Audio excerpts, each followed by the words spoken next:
Europe ने America को सीधी और खुली चेतावनी दे दी है। 25 साल पुराना अमेरिकी सपना एक ही झटके में ठंडे बस्ते में चला गया। स्विट्जरलैंड के दावोस में वर्ल्ड इकोनॉमिक फोरम का वही मंच जो आमतौर पर सहयोग और विकास की बातें सुनता है, इस बार टकराव का अखाड़ा बन गया।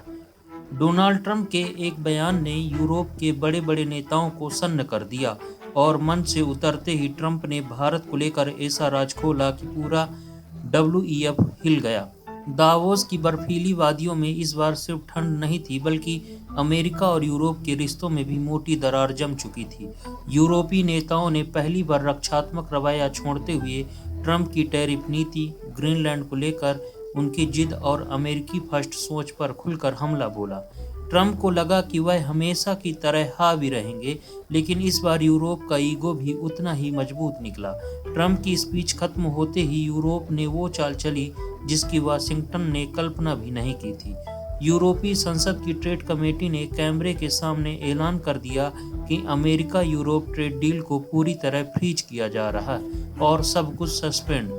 यूरोप का साफ आरोप था कि ट्रंप टैरिफ को हथियार बनाकर ग्रीनलैंड बेचने का दबाव बना रहे हैं। यूरोप के लिए ग्रीनलैंड सिर्फ जमीन का टुकड़ा नहीं, बल्कि उसकी संप्रभुता और सम्मान का सवाल है। डर ये भी है कि आज ग्रीनलैंड मांगा जा रहा है, कल किसी और देश की बारी होगी। ट्रंप ने भी पलटवार में देर नहीं लगाई। उन्होंने ऐलान कर दिया कि 1 फरवरी से डेनमार्क, जर्मनी, फ्रांस, स्वीडन और ब्रिटेन जैसे देशों पर 10% टैरिफ लगाया जाएगा और जून तक अगर ग्रीनलैंड पर बात नहीं बनी तो ये टैरिफ 25% तक पहुंच सकता है।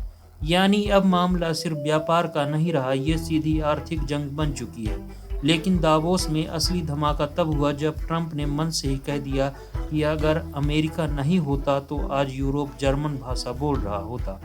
वर्ल्ड इकोनॉमिक फोरम जैसे प्रतिष्ठित मंच पर ये लाइन सुनते ही पूरे हाल में सन्नाटा छा गया। यूरोपीय कमीशन के अध्यक्ष उर्सुला वान डेर लॉयन समेत तमाम नेता अपनी कुर्सियां पर स्तब्ध रह गए। करीब 1 घंटे की स्पीच में ट्रंप ने अमेरिका की GDP ग्रोथ और निवेश के आंकड़े गिनाए, लेकिन असली निशाना यूरोप और नाटो था। उन्होंने नाटो को एक तरफा सौदा बताया और कहा कि अमेरिका सबके लिए खड़ा रहता है, लेकिन उन्हें शक है कि जरूरत पड़ने पर यूरोप अमेरिका के लिए खड़ा होगा। ग्रीन एनर्जी और माइग्रेशन पॉलिसी पर हमला करते हुए ट्रंप ने यूरोप पर अपनी पहचान खोने का आरोप लगाया। ग्रीनलैंड को उन्होंने बर्फ का टुकड़ा बताया, लेकिन साथ ही ये भी कहा कि अमेरिका के अलावा कोई भी देश इसे सुरक्षित नहीं रख सकता। डेनमार्क और नाटो सहयोगियों को सीधे नेगोशिएशन का अल्टीमेटम दे दिया। हालात इतने बिगड़ चुके थे कि स्विस अधिकारियों तक को कहना पड़ा कि अगर किसी राष्ट्रपति को अपने ही सहयोगी देशों को ये भरोसा दिलाना पड़े कि वह ताकत का इस्तेमाल नहीं करेगा, तो समझिए हालात कितने गंभीर हैं। लेकिन जब 2 पहाड़ टकराते हैं तो बीच में रास्ता निकलता है।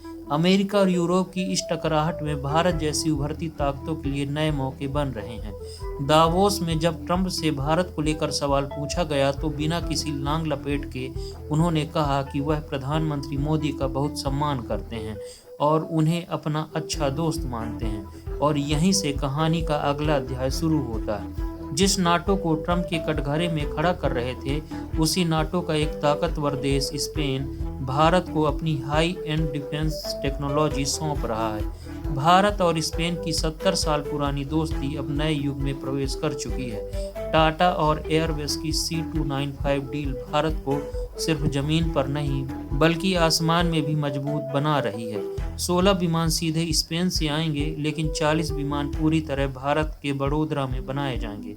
18,000 से ज़्यादा पार्ट्स भारत में ही असेंबल होंगे। यह पहली बार है कि जब भारत में कोई प्राइवेट कंपनी मिलिट्री एयरक्राफ्ट बना रही है। स्पेन नाटो का सदस्य देश है और भारत नॉन अलाइंड, फिर भी टेक्नोलॉजी भारत को मिल रही है। यही है भारत की स्मार्ट डिप्लोमेसी और बदलती वैश्विक ताकत। आपका क्या कुछ सोचना है? आप अपनी राय हमें कमेंट में ज़रूर बताइएगा।